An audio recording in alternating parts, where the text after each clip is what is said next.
CBSE का 10वीं और 12वीं का एकेडमिक सेशन दो भागों में बटा। कब होंगी 2021-22 की परीक्षाएं, जानिए। केंद्रीय माध्यमिक शिक्षा बोर्ड ने कोरोना महामारी के मद्देनजर अगले साल होने वाली 10वीं और 12वीं की बोर्ड परीक्षाओं के लिए एक विशेष मूल्यांकन योजना की घोषणा की। इस व्यवस्था में शैक्षणिक सत्र को 2 टर्म में विभाजित किया गया है।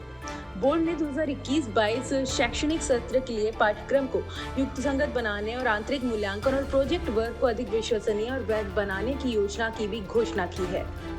सीबीएसई के निदेशक जोसेफ इमैनुअल के एक आधिकारिक आदेश के अनुसार एक टर्म की परीक्षा नवंबर-दिसंबर 2021 में आयोजित की जाएगी, जबकि दूसरे टर्म की परीक्षा मार्च-अप्रैल 2022 में प्रस्तावित है।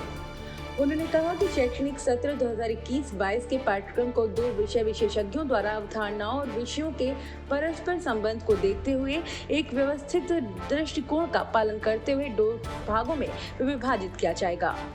उन्होंने कहा कि बोर्ड हर टर्म के अंत में विभाजित पाठ्यक्रम के आधार पर परीक्षा आयोजित करेगा। ऐसा शैक्षणिक सत्र के अंत में बोर्ड द्वारा 10वीं और 12वीं की परीक्षा आयोजित करने की संभावना को बढ़ाने के लिए किया गया है।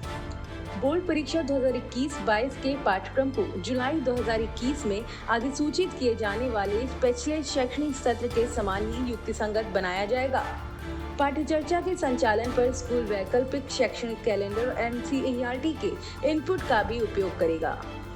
उन्होंने आगे कहा कि अंकों का उचित वितरण सुनिश्चित करने के लिए बोर्ड द्वारा घोषित दिशा निर्देशों और मॉडरेशन नीति के अनुसार आंतरिक मूल्यांकन व्यावहारिक परियोजना के कार्य को अधिक विश्वसनीय और वैध बनाने का प्रयास किया जाएगा।